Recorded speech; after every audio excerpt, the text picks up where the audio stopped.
Hello and welcome to this week's episode of the Scottish Property Podcast. My name is Stephen Clark and I'm joined as always with my co-host Nick Ponte. How are you doing, Nick? I'm all good, thanks, Stephen. Yeah, really powerful, hard-hitting interview we've just done there. So, yes, phenomenal interview with Charlotte Edwards. It's a really powerful story. Basically, Charlotte, up until about 18 months ago, had no property experience, no development experience, and she just built out 25 houses with a GDV 7.7 million. Plus, she's already just bought 10 buy-and-lets. But what triggered her into this journey, or what was the catalyst to put her in this journey, was she lost her brother at 28 years old, and he ran a development company with her dad for dad ran the company for 30 years, and they both died within 5 months of each other. So her and her mum were left holding the baby of this kind of family legacy. A site they just purchased to build out 25 houses. Banks chasing them for finance, development finance, all lined up, and it was basically a sink or swim thing, survival. Yeah, she talked a lot about that survival and basically how she had to learn pretty much straight away. And she talks a lot about the challenges and were they doing the right thing? And then obviously COVID struck as well. So they had this big site on 25 houses, and then you're going into a pandemic. Just unbelievable last couple of years, that she's had. Yeah. What a story, and I love as well how the fact that it's kind of changed her mindset. Obviously, she talked about a back injury, and it showed how she saw the importance of a buy-and-let portfolio and investments, and having investments, which none of her family ever had before. So it's something that she's kind of opened her eyes to herself, seen what happened to her brother and her dad, plus her back injury, and she set herself a task. Was it 10 properties in 10 months, and she achieved it. She just completed on the 10th one just now, which again is phenomenal during COVID, a pandemic, and building 25 houses. So it's what a story, really inspirational story. She speaks a lot about women in the industry as well, and how the challenges she's faced as well. And I'm sure we actually could have went into a lot more than that. And I think if you've had a bad day, and you've got a tenant who's not paying your rent, or you're struggling with a builder that's not turned up on site, then just have a listen to this interview, and it puts everything in perspective and shows you what's really important in life, basically. We'll just cut to the interview then with Charlotte. Welcome, Charlotte Edwards, to the Scottish Property Podcast. How are you doing today? Oh, I'm good, thank you. Thanks so much for having me on. I listen to your podcast when I do my runs in the morning, so I am excited to finally get to see you and speak to you in person. It's good because I think when I asked you on, you did say I'm not Scottish, and as much as we've niched this podcast, the majority of our listeners come from England, don't they, Nick? Yeah, I listened to a few actually, and they were quite Scottish centric, but then there's a lot that isn't as well, so it works quite well for everyone. Yeah, exactly. And property investing and developing and the stuff we're going to chat about today, it's not exactly area unique. It's very much the same kind of concept, isn't it? Mate, we're going global now. We've got listeners all over the world, so don't knock us down here. We're not only in England, we're all over the world now. So okay, Charlotte, let's take you back and tell the listeners a bit about you, but I don't want to go too much in detail. Let's talk about 2 years ago, before you got into property. Where were you at? What was your life look like, and what did you do? I was a freelance marketing consultant, so I had quite a bit of a cushy life, really. I got to kind of pick and choose which clients I wanted to work for, and it was very much 9 to 5. I took quite a bit of time off to go traveling. I could take my laptop with me. I could work from anywhere. Yeah, it was great. So no overheads, no stress. I was a single mum, so I got divorced about 3-4 years ago. So I mean, that was the biggest kind of issue at the time, but it wasn't really. It was just get used to it, and it's just normal. Yeah, absolutely.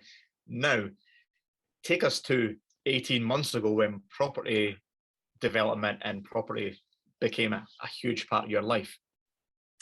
So I lost both my brother and my dad within 5 months of each other. Both had cancer, and they both ran a family business together called Dennis Edwards Homes, and they built residential. They bought land, they built the properties, and they sold them on, and that's how. And the business has been going for 30 years. Wow. Sorry, huge loss, huge tragic loss on your family as well. Massive. loss, because they were kind of the linchpin of the whole, not just home life, but like we all lived next door to each other as well. So it was very much, you know, it was a huge loss. And in the background there was the business that had just lost the two people that were running it, and all the knowledge of how to run that business also gone. It was in their heads. So myself and also my mum were left with not only the loss of them, but the business in the background that needed picking up and carrying forward. Yeah, absolutely left holding the baby. And let's make it clear to the listeners, before you weren't involved in the business at all, were you? You didn't have any property experience, you didn't know how to develop, you didn't know anything, and you were discouraged. I didn't even own my own house. I didn't even own my own house. So I had no experience, and I'd spoken to my dad before, and I always sort of spoke to him, and I said, oh, you're going to want this business to carry on. And he'd be like, that's okay, your brother's going to carry it on. You know, it's not really, didn't really want women on the building site. It just like, he's like, didn't really want me to get my hands dirty. It wasn't really a place for women. That was kind of his take on things. I don't know whether he was like a bit sexist or just he didn't want his daughter to have to work that hard. You know, I just think perhaps he didn't want me around that kind of environment. You know, I've got a young daughter, and I can relate to that. As your dad does sound like old school, because I remember hearing you talk about your dad, and it's kind of a bit of a rag to riches story. So someone that we can all kind of be proud of and look up to and have an inspiring story. Oh, definitely, yeah. He was a lorry driver, and he just was interested in development. Decided to buy a plot, and he used to spend the weekends digging out the trenches and building it, and you know, and he grew it over 30 years. So I've got so much respect for, you know, how hard he worked to get it there, and hence the huge sense of responsibility of not losing it. Yeah. So let me ask some personal questions about, like, I mean, because it was your mum, you and your mum left with this business. What were the conversations around, you know, dealing with this huge loss all of a sudden? But what were the questions around the business, and where do you go from here? I think there was a sense of, she was in quite a bit of denial to start with. She's probably much more of an emotional character than me. So she took a lot longer to be able to switch from the grief into like business mode, whereas I can quite easily detach the one from the other, and I can quite easily go, right, this is what we've got to do, here's the plan, that's just my personality, that's how I am. So I was kind of trying to make plans while she was still very much deep in grief, and kind of trying to do things and not upset her and not involve her too much in things that I thought would just make things worse for her. So what did I do? I mean, we talked about selling up, but she just couldn't even bear the thought of that, because of, you know, how hard that my dad had worked for everything. And also just for I think she wanted something to do with her life, because I guess, like, what else is she going to do? She's in her sort of mid-60s, so she's not, you know, she's still young enough that she wants to be doing something, and it gave her something to like really focus on, to carry business on. At the time that they died, it was, I don't know if it was a good or a bad time business wise, but they basically bought this field with planning permission for 25 units. And yeah, it was ready to go. So we did not know how to build a house, and we had to learn literally from the foundations up. So wow. What was the kind of the state of the company at the time? Then you did mention this site for the planning permission for 25 houses. Was the previous sites all sold and done and dusted, and this was the next site they'd be moving on to? It wasn't quite, no. There was a few houses left on the previous site. Kind of, I don't know why, but the last few houses always seem to be like the hardest to sell. I don't know why that is, but so there was a few hanging around from a previous site, which was actually only a mile down the road. So there was those to just finish off internally, and that was the easy part, like fitting out kitchens and stuff. Like, that's fine, I can deal with that. But yeah, it was the new site that was just a field that was the real challenge. So you guys are faced with a field. It had planning permission on it for 25, did you say? 25 units, yeah. But you had no experience. So what was, it blows my mind. Like, what was the the first logical step? Did he have a team of people around him? Did he have, you know, employees in the company that could assist to kind of start moving forward with the site, or did it land completely on you and your mum? It was all subcontractors. So yeah, there was some subcontractors there that had been there a long time, and my dad had a specific kind of right-hand man who was kind of head of groundworks really, but while my dad had been in hospital for the last few weeks of his life, he kind of stepped up and he took more of a management role, and he's still in that role now, thankfully. So we've had him to kind of guide us through, and that's been invaluable, but a lot left. I think a lot maybe thought like, what are these two doing, or how's this going to work? You know, they wanted job security, and they thought perhaps how's this going to work? And we lost one as well that had worked with my dad for 30 years and was so upset, just he couldn't bear stepping foot on the site anymore. So we've had a bit of a change of team, but yeah, we've kept some real good core people, and then we've added to the team as well, so we've kind of made it a bit our own. But at the moment we've got a really good team around us, and we kind of know what we're doing now. So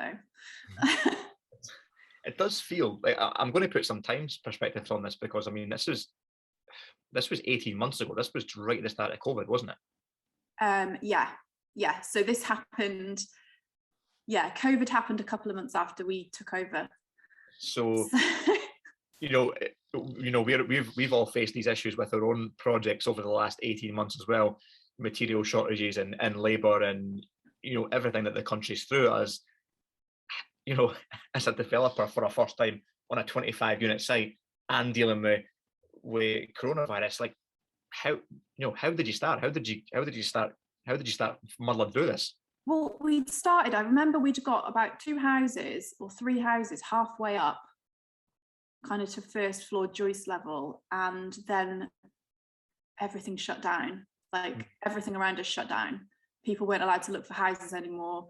People weren't allowed, and we thought, shit, this is bad. Like, this is bad because 1, we actually don't know what we're doing, and 2, we haven't got any customers, so we can't sell these houses. We've got finance against this. Like, what are we gonna do? And I remember like ringing up a few other local developers, and I was like, they knew my dad, so I was like, listen, I hope you don't mind me ringing you, but with COVID, I'm out of my comfort zone here. What are you guys doing? And they were like, we're shutting down the sites. And I thought, but we actually did stay open because we were able to socially distance really easily, because we kind of only have one of each trade on site anyway. And all our guys are self-employed, they're all subcontractors. They didn't want to stop working, and we didn't want to take their income off them. So we kept going through COVID, sort of carefully. And like, as we all know now, it all works out for the best, and the property market has had a massive boom, and we are where we are now, and we're sold out, and we're 3/4 the way through the site, finance repaid. Yeah, and had the best year in the 30-year history of the company, had the best financial year ever. So it's like part luck, part hard work, but we got there in the end.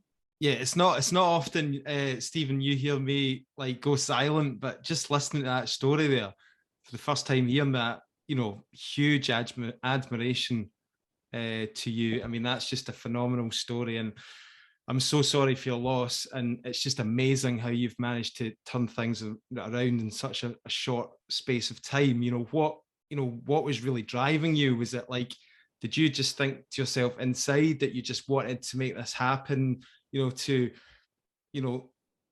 whole legacy that your dad left, and that whole thing that he built up all through his life, and that hard work? Did you just want to continue that on? What was really driving you? There was a bit of that, but there was also a bit of survival instinct, because I thought, I've given up my job for like, I had to make a decision where I was like, well, I'm going to have to give up my marketing role. I'm going to have to give that up to do this. I'd actually tried to do both for a while, which is laughable now. And I was like, going from one to the other, and like I was doing my marketing job and taking calls for like deliveries on site, and it's just impossible.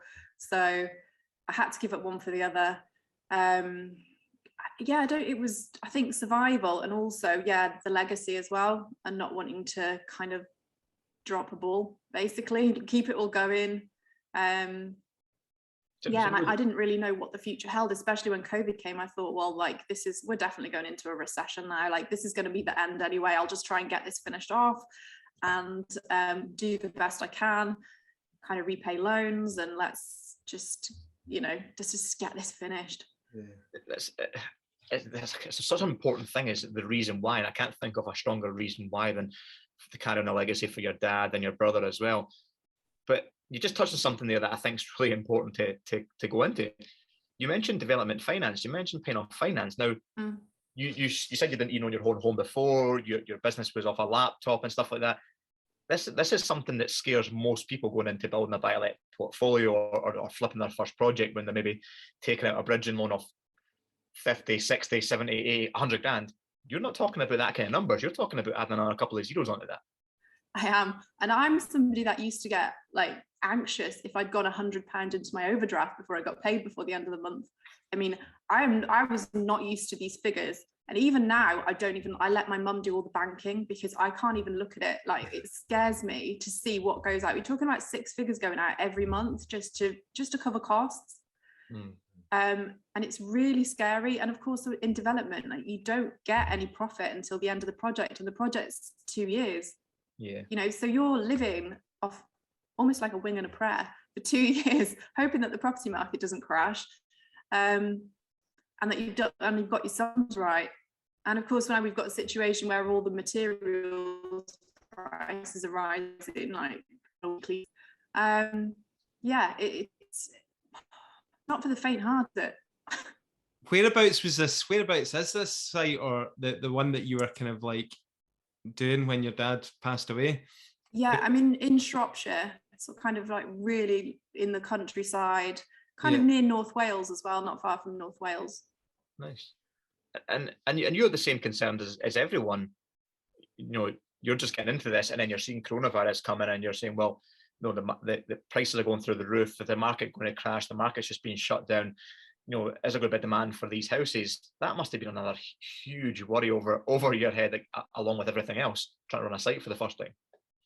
And the thing is, with coronavirus as well, it's not like it was a normal situation, or like we were at the start of a recession and we kind of knew that it would last 10 years, and that, nobody knew what was going to happen. Like, I would speak to, the accountant, I would speak to the bank manager, and I would speak to the estate agent, and nobody knew what was going to happen. Like, it was completely unknown. And like, I probably made a few bad decisions during that time, thinking, like, just planning for the worst. Like, for example, we decided to release all the houses off plan, not knowing that obviously there was going to be a huge price increase later on.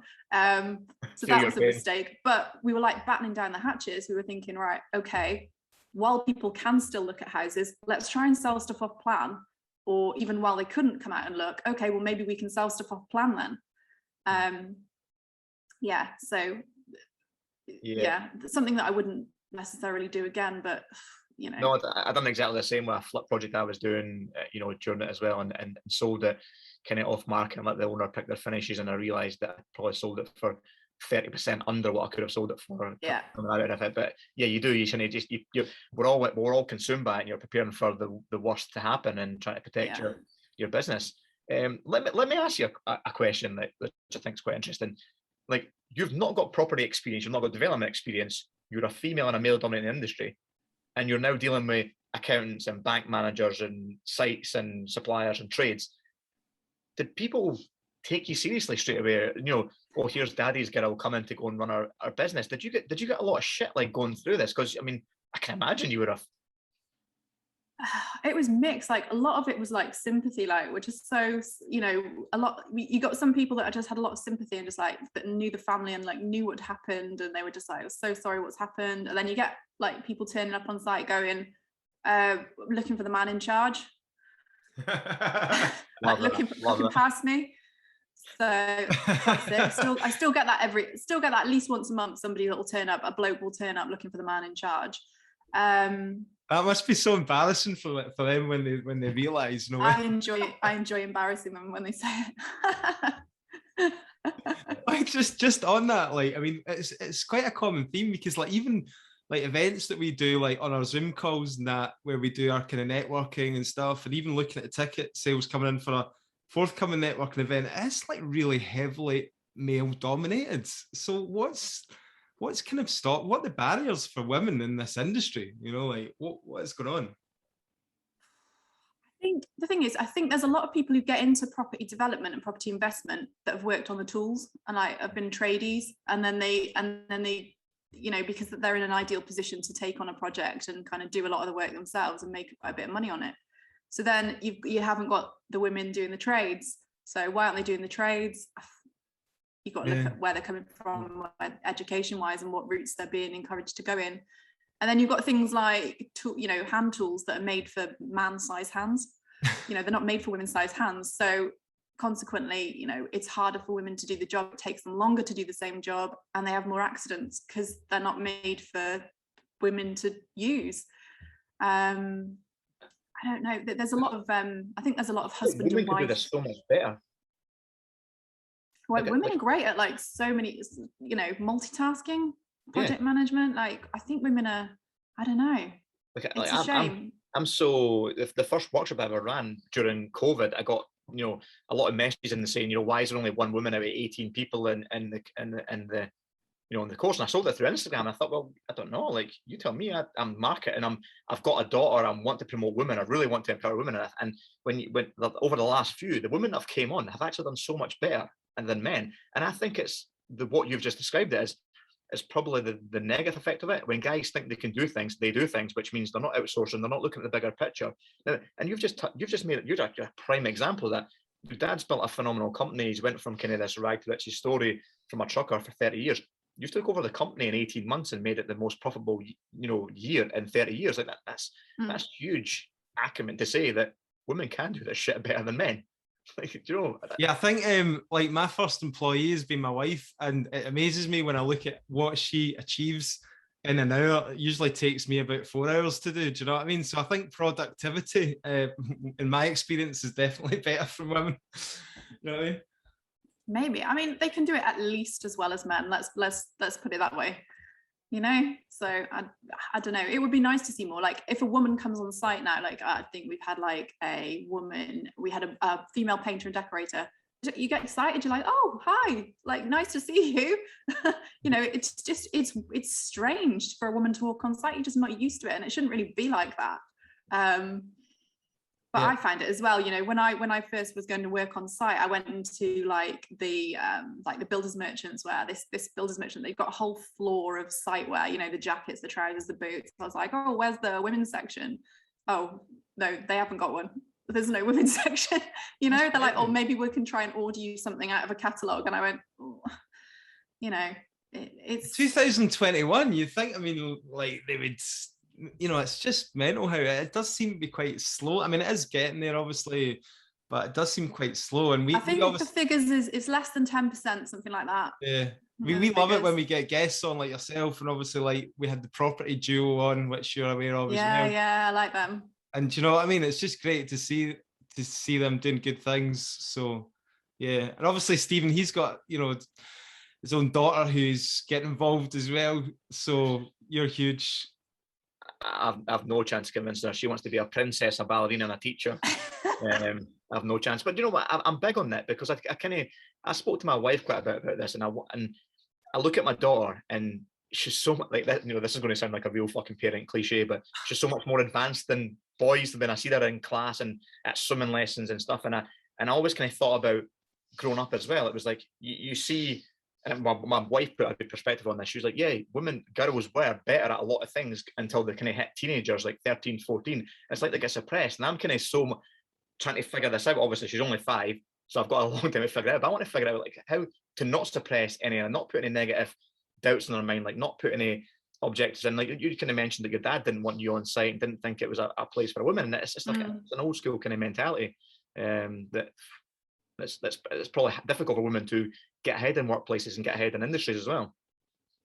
Yeah, I think so. But I think, you know, with the rising costs of university tuition and stuff like that, I think you're going to see more and more people picking a trade instead, and you know, going down that route. And the thing is, with women, I'm sure they'll make more than doctors and lawyers now. Yeah. Well, I mean, there's a thing, isn't it, where bricklayers are making more than GPs.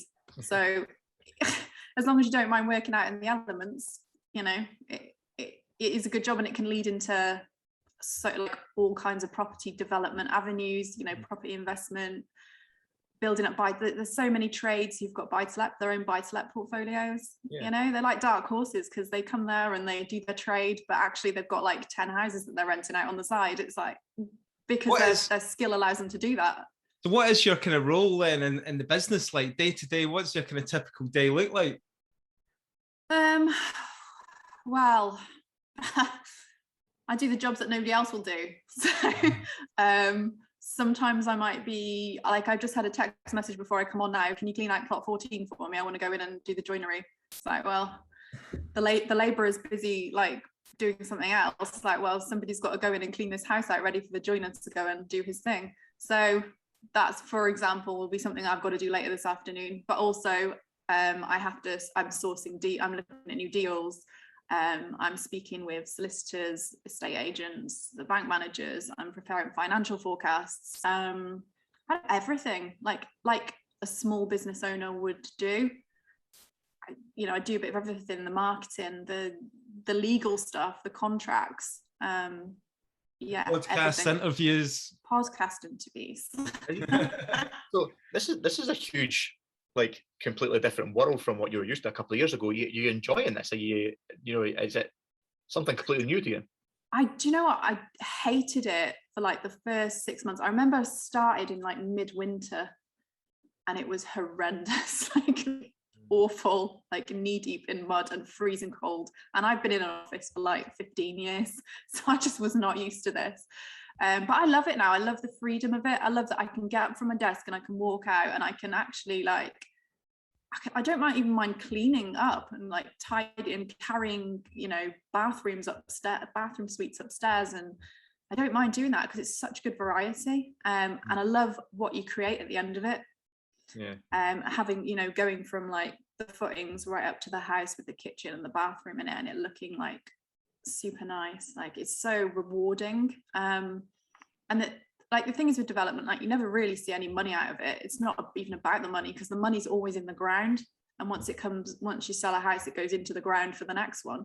So you never really like get that financial benefit from it. But the job itself is really rewarding, I think. Touch on the numbers and where the kind of site's at now before we move on then. You said there was, a couple left on the site? We're sold out, but we've still got to build them because we sold off plan. Right, yeah. See. Yeah. And what was the GDV off the full site? It was at the last count, I think 7.7. Wow. 7.7 million pound, yeah. And it was development funded as well through the stages of it? Yeah, it was actually, so it was funding that my dad had organised, and it was bank financed. And I think like a lot of people maybe don't use traditional bank funding anymore, but he's old school, that's how he did it. So that was what I was left to work with. So. And how did that relationship go with the bank threatened to kind of pull the funding because your dad's the spirit of the company? He passed it on and you're left with it. I had all these fears about what was going to happen, and even the bank manager actually visited my dad in hospital like within the last sort of week or so of his life, and because I guess he wanted to find out what was going on. And I don't know how my dad did it, but he managed to sit up, and he hadn't spoken for like 3 or 4 days, bless him, because he was that ill. And this bank manager popped his head around the curtain and he sat up and started saying, yeah, everything's fine, just got a bit of a bad chest. No worries, everything's going to be fine, be back out in a few days. And I was like, oh, well done, Dad. Like, even like on board for the business till the end, literally. God, that's not something you hear often, is it? The bank manager visiting you in hospital? God. I think like he'd been working with him for a long time, so I'm going to assume it was like for a friendly basis. Right. But obviously it did make us worry that he'd seen the state of him, and he knew what was the financial situation. So I just rang the bank manager and I said, look, I'm going to be honest with you, this is the situation. I'm going to take it on. I'm going to do it. But, it was all in the ground by then anyway. So the bank manager really had no choice but to see me through. So, and I mean, he was in close contact for first 6-12 months, financial forecasts, sales forecasts, which was good actually, because it kept me on my toes and it kept me, doing things right and being, having a accountability, I suppose. But yeah, don't hear anything from him much anymore. Just like he rang me and recently and he said, you know, you've had the best year in 30 years. He said, and also, do you want any more money? Do you want me to back you for anything else? So I went, oh, okay, yeah, I'll call you back, definitely. Like that, just those figures just blow my mind when I hear people dealing with that sort of thing. Like you said, it did blow your mind at the start. But like, what sort of level of debt are you talking about to get a project like that? You know, kind of 7 figures. Yeah, wow. Yeah, 7 figures. Right. Yeah. My God. I mean, just more than you would ever want, really. But then I suppose, you know, my dad probably did his sums and he was like, you know what, this is a good deal. This is going to work. Like he knew it would work and it has worked. Yeah, good. What are you putting the success down to then? Because, you know, this is you taking over and you've had the best year in 30 years. Like what do you think has contributed to that? What have you done differently than your dad and your brother maybe have done? I guess maybe looking at things with fresh eyes, so looking at the whole process. And actually, we never really had a process to follow because nothing was written down, everything was in their heads.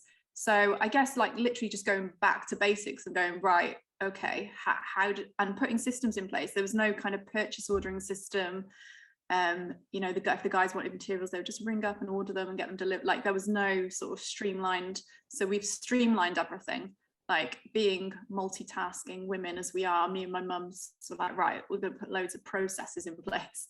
My mum deals with all the back office stuff, the admin, all the customers as well, because I can't be dealing with them. And she does all that kind of thing, all the banking. And then I deal with the day-to-day, the running of the site, looking for new sites, anything like that. So yeah. So I don't know. This hasn't put you off. This you're going to continue your dad's legacy onto this company now. You're going to keep going with this. Listen, if the economy had taken like a different route after COVID, I would not be sitting here saying this now.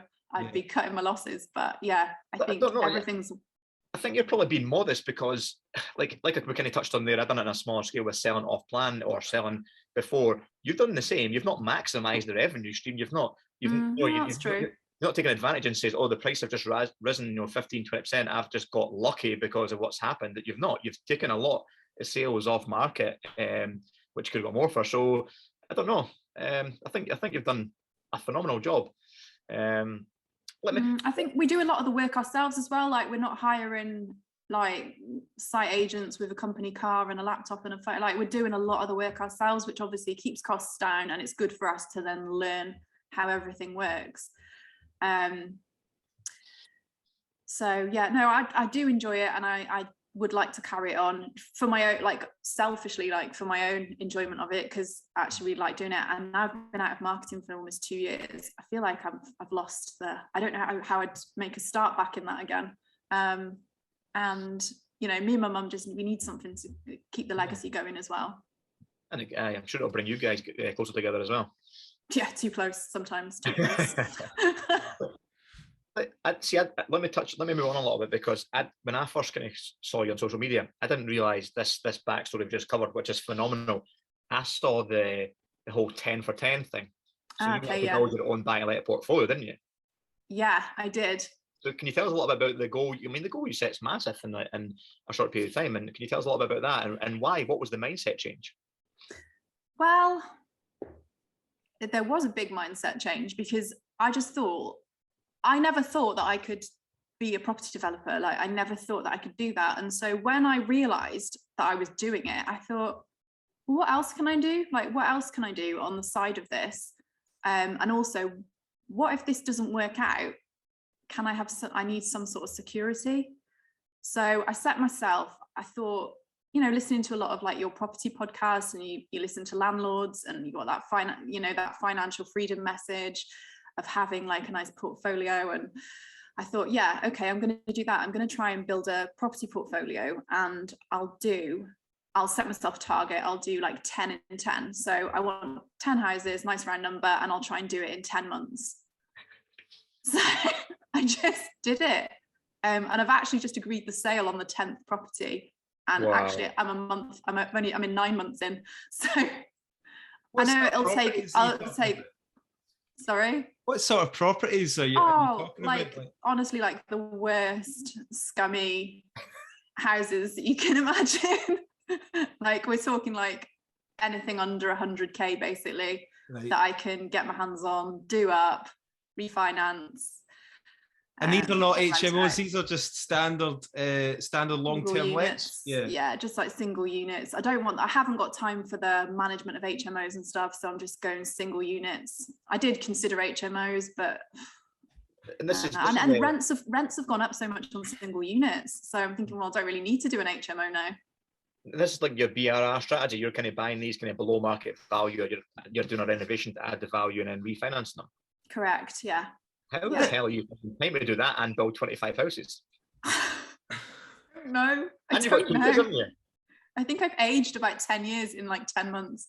So I've had to take on, no, in all seriousness, I've had to take on, I've got a full-time project manager now just doing the BRRs for me.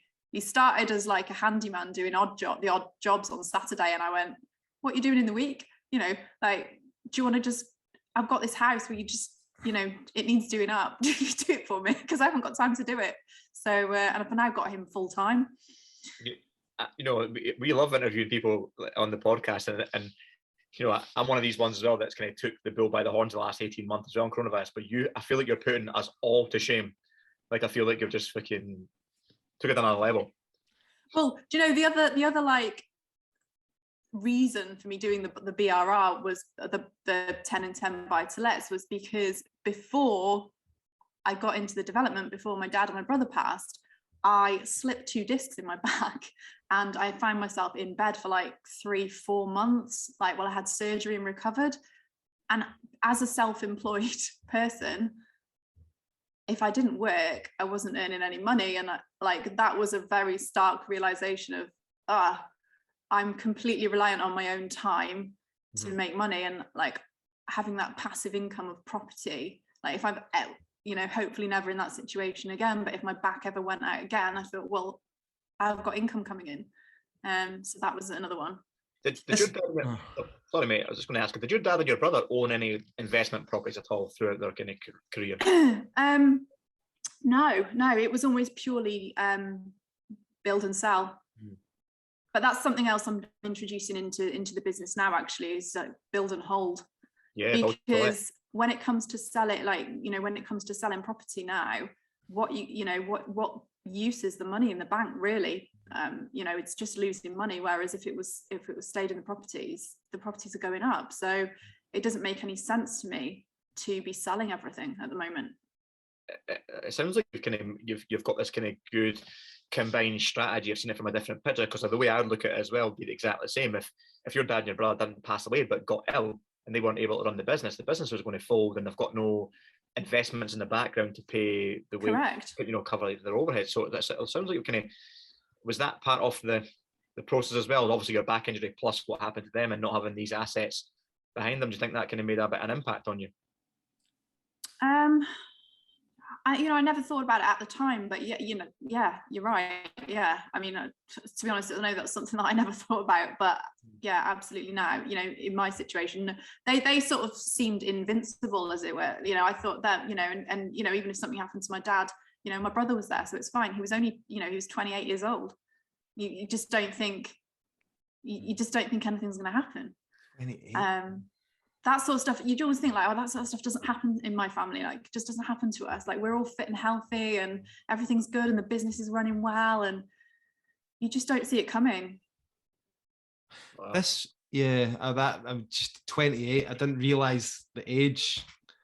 That's just thrown me a bit there. But I was going to ask you a question about going back to the actual, you know, investing in the buy to let, because I don't know about you guys, but I kind of get it all the time that people kind of like, they see buy to let as a load of hassle, and you know, it's almost like they want to fast track past that and just get to the development stuff, and they see like property developers as the way that they want to go, and you've almost like kind of gone the other way. But is it like almost like you see the development stuff that you do as like kind of, that's your job sort of thing, that's your And then you're obviously looking at this buy-to-let stuff as the kind of passive income investment stuff. I just think people shouldn't underestimate the power of just boring old buy-to-lets. Do you know what I mean? Everybody gets too, caught up in the hype of becoming a property developer and getting to that higher level. And they want to kind of get past the kind of, they just see it as, tenants that are going to cause you a lot of headaches and buy-to-lets. I always think that should be your kind of bread and butter, just your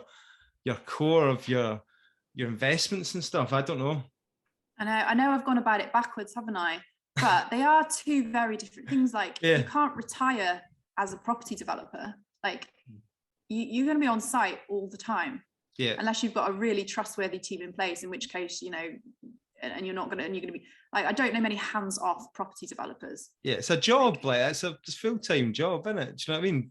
But like, I think you're onto something there with the build to rent, because that's going to be a huge thing. We've already, like, even in Glasgow, we're seeing like massive build to rent on massive scales, like huge big apartment blocks, John Lewis, Lloyd's Banking Group, all that sort of stuff, investing in that. I've seen all that in the news, yeah, and that just sort of like reiterates to me that I'm making the right decisions on that one. Yeah. So is this something on the buy-to-let portfolio? Is this something you've done out with the development company? No, I just set it up in my own name. And I also wanted, I wanted something in my own name as well. I didn't want to I wanted something that kind of give me that bit of credibility as well. I say, well, actually, yeah, okay, I took over my dad's business, but also I did this on the side as well.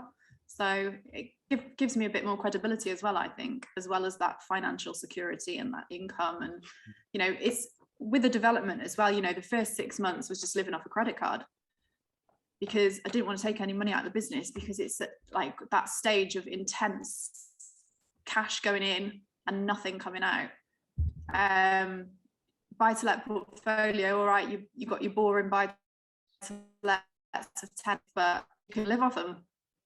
So I think it's invaluable to have something like that you can, and even in between projects and in between development projects, there is going to be times when perhaps you haven't got a project ongoing, or you're waiting for things to go through the legal process, the planning process, but you can live off those 10 buy-to-lets, pretty much forever.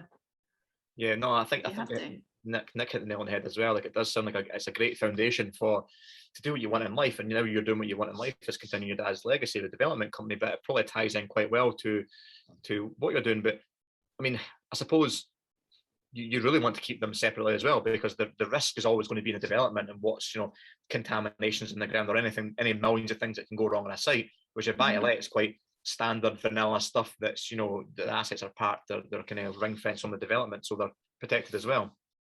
Yeah, no, correct. Yeah, so it's just like another smart business decision, isn't it, to separate those things out? Definitely. Have you done any build to kind of rents where you've used any of the properties from the sites and put them into your buy-to-let? Yeah, so how I started the whole 10 in 10 journey was I put 50 grand in. I bought 4 building plots, it was a row of semis, like two sets of 2 semis, and built those, rent them out, refinanced, and then they've kind of paid for the next 6 houses to BRRs. But the thing is, where I was going to stop at 10, because the market has uplifted so much, I'm ending up pulling more out of these BRR deals than what I had calculated, which is going to leave me more money in the pot to actually carry on building that. So I'll probably won't stop at 10, and then we'll carry on as far as I've got a full-time project manager now, so it kind of makes sense just to keep him busy. And if I keep refinancing and there's more money in the pot, I might as well just keep the momentum up. And things like, once you get known by these lenders, it gets easier to get the finance, and you've got your broker in place and everything else, got all your supply accounts open. It's easier, isn't it? It's momentum building, basically. Yeah, absolutely. So, knowing you, if you've done 10 and 10, what's going to be the next goal for the buy-to-let portfolio then? Oh, I don't know. Don't know. Set me one, and I'll try and do it. Good. Looking at the buying portfolios maybe to scale up even quicker. Oof. I've looked at that, you know, and I've always like, I did put an offer in for like a block of flats, and then I ended up pulling out of it because I got a bit, I don't know, got a bit scared. Thought, Did you oh get God, it's scared? too much too soon. You took on 25 house development for your development, and you're getting scared of buying a poxy little portfolio of flats. Oh, they were rough though. So I don't know. You'd be better off just knocking them down and starting again. Oh yeah, maybe. Yeah. Yeah. I was right in a town centre though, so it would have been a bit of a nightmare development wise. Aye. And for the development company, where can you see that going? Have you found the next site to? Yeah, we are in the process of buying some barns, so going to look at doing a couple of barn conversions, and an old farmyard site, which we are putting. There's 3 houses, and then potential for 4 more as well. Cool.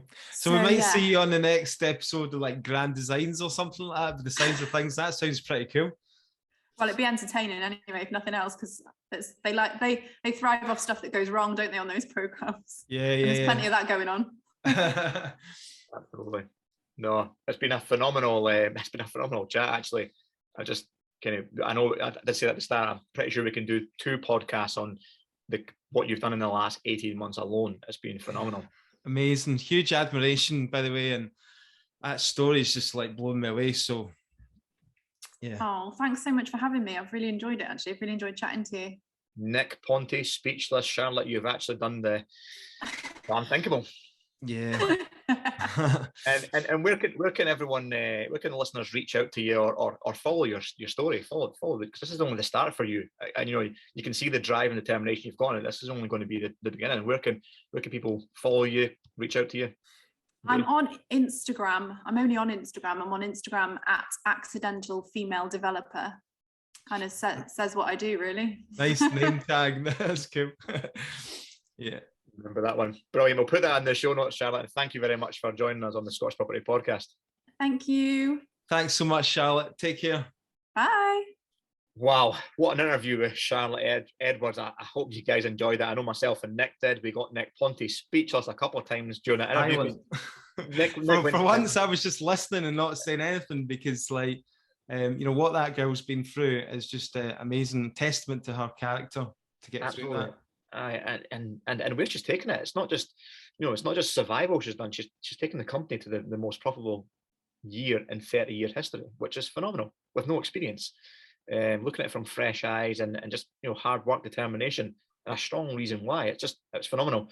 Nick got caught completely off guard because you hadn't followed Charlotte on social media. I knew about her backstory and saw what she'd been through, so I kind of knew what to push. But you were kind of, you know, rabbit in the headlights here, just caught off guard, like wild with it. But and she's actually offered to come and you know, she said if we're up for getting her onto any more events and stuff like that, then you should be up for it. So hopefully we can try and organise some sort of appearance at one of our networking events as well. But guys, if you enjoyed that interview and you're enjoying the podcast, then please, as always, tag myself and Stephen in your social media posts on Instagram. We'll put you out to our followers as well. If you get a chance, then leave us a review on Apple Podcasts. And thanks again, as always, for your support. It's much appreciated, and we will speak to you on the next one. Thanks a lot, guys. Bye.